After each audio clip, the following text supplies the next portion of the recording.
Bapak Ibu Saudara yang dikasihi oleh Tuhan, Paulus pernah berkata begini di dalam 1 Korintus 10, kalau kita baca beberapa ayat di situ tentang apa yang terjadi kepada bangsa Israel, bahwa apa yang terjadi dalam kehidupan bangsa Israel itu adalah contoh dan peringatan bagi kita yang hidup di zaman akhir ini, supaya kita tidak mengingini apa yang dilakukan oleh bangsa Israel, supaya kita tidak mengikuti apa yang dilakukan oleh bangsa Israel, sehingga akhirnya kita bisa mengerti bahwa kehidupan bangsa Israel itu adalah sebuah pelajaran rohani yang sangat berharga bagi kita semua, bagi saya dan Bapak Ibu Saudara.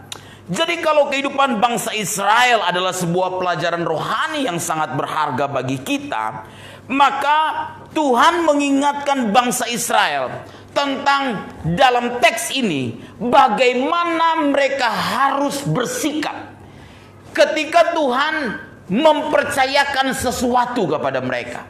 Bagaimana mereka harus bersikap ketika Tuhan memberkati hidup mereka. Ayat 10 dan ayat 11 mengatakan demikian.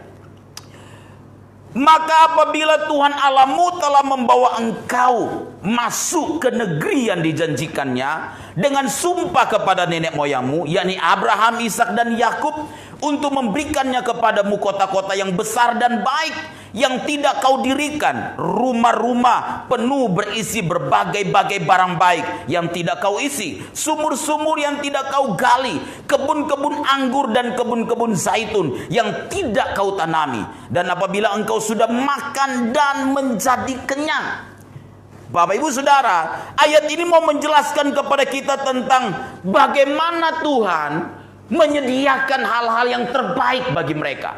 Bagaimana Tuhan memberkati mereka. Alkitab berkata bahwa Tuhan membawa mereka masuk ke negeri yang dijanjikan Tuhan kepada Abraham, Ishak dan Yakub, nenek moyang mereka. Suatu negeri, kata Alkitab, yang baik, kota-kota yang besar yang tidak mereka dirikan. Tuhan kemudian memberikan mereka rumah-rumah penuh berisi berbagai barang yang baik yang tidak mereka isi, sumur-sumur yang tidak mereka gali. Sumur adalah kebutuhan yang utama bagi mereka. Kebun-kebun anggur dan kebun-kebun zaitun yang tidak mereka tanami. Lalu mereka makan dan kemudian menjadi kenyang. Bapak Ibu Saudara, ini anugerah Tuhan yang luar biasa bagi bangsa Israel. Saudara, kita itu tidak bisa membalas kebaikan Tuhan dalam hidup kita. Tak ada yang bisa kita lakukan dalam hidup ini untuk mengungkapkan kepada Tuhan, aku akan membalas kebaikan Tuhan. Kita tidak bisa membalas kebaikan Tuhan. Tuhan memberikan kita free oksigen. Kita ini sesungguhnya tidak bisa membalas kebaikan Tuhan dengan cara apapun, dengan cara bagaimanapun. Jadi jangan pernah berkata, Tuhan, aku akan balas kebaikanmu.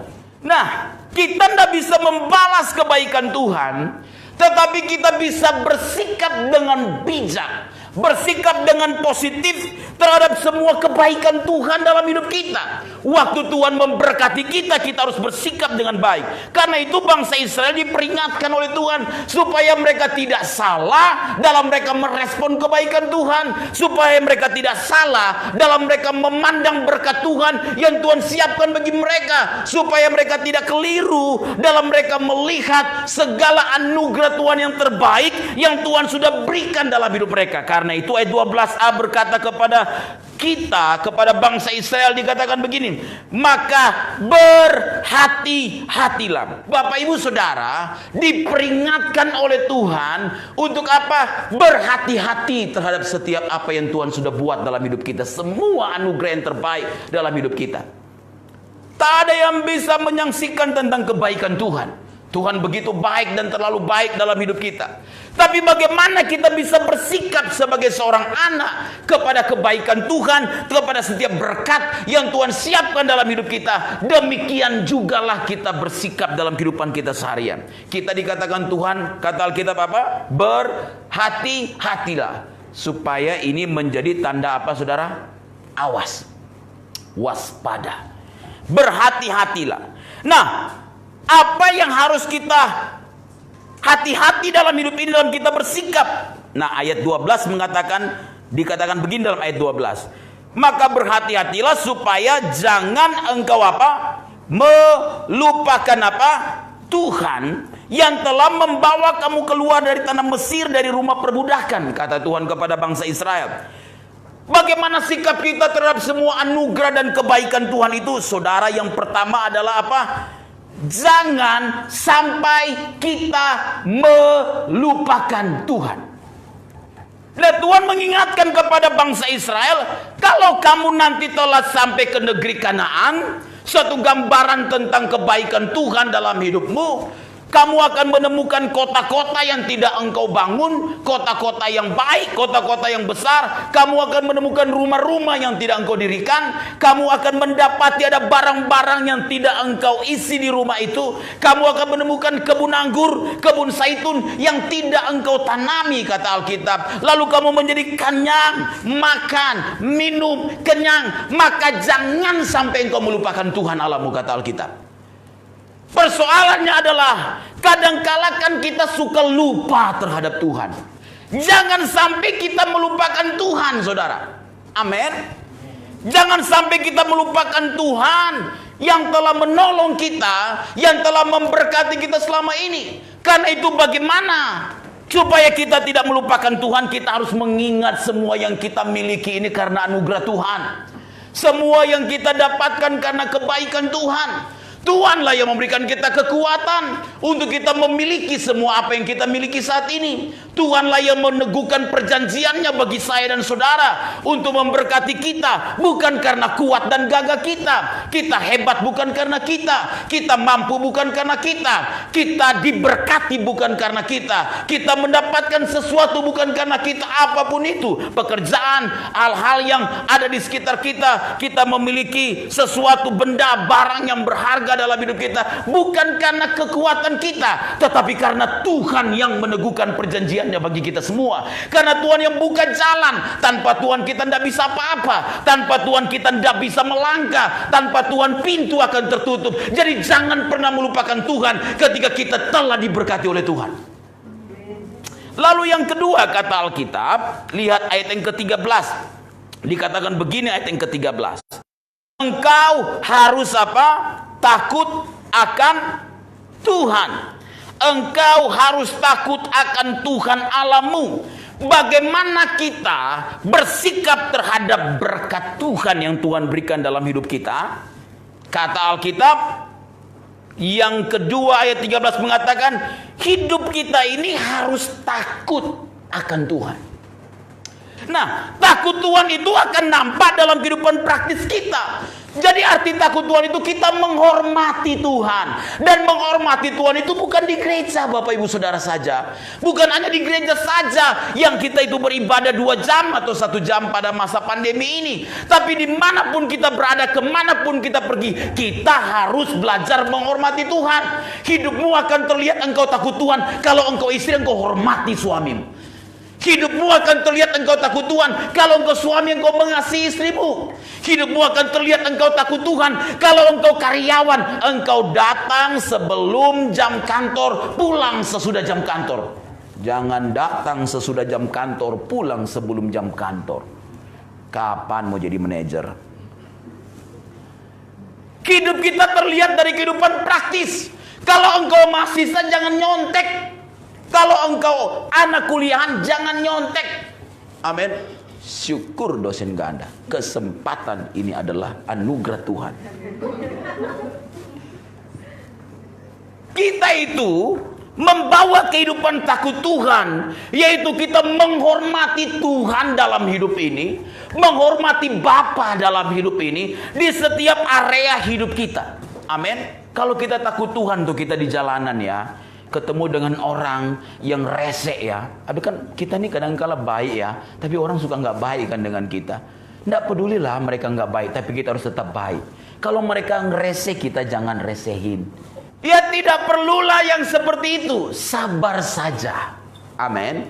Pikiran Kristus dan perasaan Kristus itu harus melekat dalam hidup kita semua. Jadi kita diperingatkan Tuhan, kalau Tuhan memberkati kita, hidup takut Tuhan. Jangan sebelum kita diberkati kita dekat Tuhan, sesudah kita diberkati kita jauh dari Tuhan. Amin. Dulu waktu masa-masa sukar, minta doanya kencang banget. Setelah agak baik-baik sedikit, waduh, terlupakan semua. Kehidupan takut Tuhan kita itu akan nampak dalam kehidupan praktis kita, bukan kita ada di gereja. Saudara, Tuhan gak pernah menginginkan kita itu hanya takut Tuhan waktu kita ada di gereja. Dan iblis gak takut kalau kita ada di gereja, karena banyak orang ada di gereja hidupnya gak berubah. Saudara ngerti maksudnya? Gereja itu selalu penuh, tapi apakah semua siap ke surga? Nggak tahu saya. Saya berharap jemaat Tuhan di tempat ini siap ke surga dan harus terdaftar di surga. Kalau saudara nggak terdaftar, itu keputusanmu sendiri. Tapi harus siap, karena kita mempersiapkan jemaat yang siap ke surga, yang hidupnya berkualifikasi seperti Yesus Kristus. Amin. Jadi kehidupan takut Tuhan kita itu nampak dalam kehidupan kita keseharian. Bukan karena kita ada di gereja dan iblis nggak takut kita datang beribadah. Iblis takut kalau hidup kita takut Tuhan dimanapun kita berada. Amin. Jadi kita mau hebat apapun di gereja, tapi kemudian dalam kehidupan praktis kita bertentangan, something wrong. Ada yang salah dengan kehidupan kita. Hiduplah takut akan Tuhan. Lalu yang ketiga, di dalam ayat 13 ini dikatakan sikap kita itu begini, ayat 13, masih di ayat 13. Engkau harus takut akan Tuhan Allahmu, kepada Dialah harus engkau beribadah, dan demi namanya haruslah engkau bersumpah. Kepada Dialah engkau harus beribadah. Jadi Alkitab mengajar kepada kita begini, Bapak Ibu Saudara. Kalau Tuhan telah memberkati kita, bukan saja kita tidak boleh melupakan kebaikan Tuhan, tapi justru membuat kita semakin setia datang kepada Tuhan dengan apa? Beribadah kepada Tuhan. Karena itu jemaat yang ada di Ibrani dikatakan jangan sampai mereka meninggalkan persekutuan seperti yang dibiasakan oleh banyak orang. Memang itu bukan menunjukkan rumah Tuhan semata-mata, tapi ibadah adalah pertemuan-pertemuan di mana saja. Live streaming juga adalah ibadah. Kita bertemu dalam kelompok-kelompok kecil, itu adalah pertemuan-pertemuan ibadah. Tapi kita diajar oleh Tuhan adalah supaya kita memberi waktu kita untuk Tuhan dalam persekutuan, dalam ibadah. Tuhan udah beri kita 6 hari loh Bapak Ibu Saudara. Senin sampai Sabtu kita bisa bekerja, memaksimalkan semua potensi yang Tuhan beri bagi kita. Masa hari Minggu 2 jam aja kita tidak bisa beri waktu kita untuk Tuhan? Kita harus memutuskan untuk datang kepada Tuhan dengan sungguh-sungguh. Amin. Kita harus memutuskan untuk bisa menyenangkan hati Tuhan dalam hidup kita semua. Lalu perhatikan ayat yang ke-14. Alkitab berkata kepada kita begini. Janganlah kamu mengikuti Allah lain dari antara Allah apa? Bangsa-bangsa sekelilingmu. Nah, yang berikutnya Alkitab berkata kepada kita, sikap kita ketika Tuhan memberkati kita, ketika Tuhan melimpahkan anugerahnya dalam hidup kita adalah jangan sampai kemudian ada berhala dalam hidup kita. Nah, tapi berhala bukan persoalan patung. Hidup kita bisa jadi berhala. Anak-anak kita bisa jadi berhala. Orang-orang yang kita kasih bisa jadi berhala. Apa yang kita miliki bisa jadi berhala. Gadget kita bisa jadi berhala. Handphone kita bisa jadi berhala. Rambut kita bisa jadi berhala. Kalau salah potong rambut, nggak bisa ke gereja. Kira-kira begitu. Itu bisa berhala. Ya. Kenapa nggak ke gereja, Bang? Pak, kenapa nggak ke gereja? Salah potong rambut, Pak Gembala. Hanya karena salah potong rambut nggak ke gereja. Kenapa nggak gereja? Tak ada baju gereja. Dulu dibedakan antara baju gereja dan baju yang lain. Tak boleh boleh itu menjadi penghalang untuk kita datang pada Tuhan. Berhala adalah sesuatu yang melebihi Tuhan yang kita kasihi. Apapun yang kita kasihi melebihi kasih kita kepada Tuhan, itu berhala. Apapun yang kita kasihi melebihi kerinduan kita untuk berjumpa dengan Tuhan, itu bisa jadi berhala. Pacarmu bisa jadi berhala bagimu hanya karena dia mengajak engkau ke mall, engkau tidak datang ke gereja. Berhala. Bisa jadi berhala pekerjaan, bahkan pelayanan kita bisa jadi berhala. Karena kita tidak boleh bersembunyi dalam pelayanan, lalu tugas-tugas utama kita tinggalkan dalam hidup ini. Itu sebuah kekeliruan. Karena kadangkala kita bersembunyi dalam pelayanan, tapi tanggung jawab kita misalnya di rumah kita tinggalkan. Tanggung jawab kita dalam pekerjaan kita meninggalkan. Kita tahu Tuhan mengerti dan memberikan semua yang terbaik dalam hidup kita sesuai porsi yang ada. Jangan sampai kemudian berkat itu menjadi berhala dalam hidup kita. Karena itu Tuhan berkata, berhati-hatilah. Berhati-hatilah. Bagaimana supaya tidak menjadi berhala? Maka kalau kita lihat ayatnya yang keempat dari Ulangan pasalnya yang keenam ini, maka itu adalah sebuah syema bagi bangsa Israel. Syahadat bagi bangsa Israel. Pengakuan iman bagi mereka. Dengarlah Israel, Tuhan itu Allah kita, Tuhan itu Esa. Syema Israel, Adonai Eloheinu, Adonai Ehad. Itu sebuah confess, pengakuan iman yang kata Alkitab kemudian dikatakan, tuliskanlah itu, ajarkanlah itu berulang-ulang kepada anak-anakmu, bicarakanlah itu ketika engkau duduk di rumah, ketika engkau sedang dalam perjalanan, apabila engkau berbaring dan apabila engkau bangun. Kemudian itu harus diikatkan sebagai tanda. Tuliskan itu pada tiang pintu rumahmu dan pintu gerbangmu. Artinya ingat terhadap firman Tuhan yang disampaikan itu.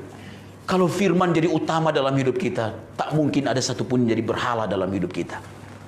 Amin. Amin. Saudara lihat, yang terakhir bagaimana sikap kita terhadap berkat Tuhan. Ayat 16 berkata begini. Ayat 16 berkata begini. Janganlah kamu mencobai Tuhan Allahmu seperti kamu mencobai Dia di mana? Masa. Janganlah kamu mencobai Tuhan Allahmu seperti kamu mencobai Dia di masa. Jadi ketika kita berkata begini, jangan kamu mencobai Tuhan seperti yang ada di masa. Mencobai Tuhan itu, Tuhan sesungguhnya tidak dapat dicobai karena Dia adalah Tuhan. Tapi ketika seseorang itu tidak mempercayai Tuhan dalam hidupnya, sama seperti ketika Paulus berkata dalam 1 Korintus pasal 10 juga, jangan kamu mencobai Tuhan Allahmu. Maka itu satu keadaan di mana seseorang tidak mempercayai Tuhan, atau ketika seseorang melakukan sesuatu yang bertentangan dengan apa yang Tuhan mau. Misalnya kalau ada sungai, kemudian sungai itu airnya dalam dan kita berkata seperti Tuhan bisa berjalan di atas air, demikian saya akan berjalan di atas air di sungai itu. Itu mencobai Tuhan. Jadi jangan berkata Tuhan beserta aku, kemudian Tuhan pimpin aku untuk memberitakan Injil di kalangan naik klub yang kemudian ada pelacur-pelacur yang cantik dan kita pergi sendiri. Wah, lewat kita di situ. Lewat. Kita bukan menginjil, kita diinjili. Kita bukan memenangkan, kita dimenangkan.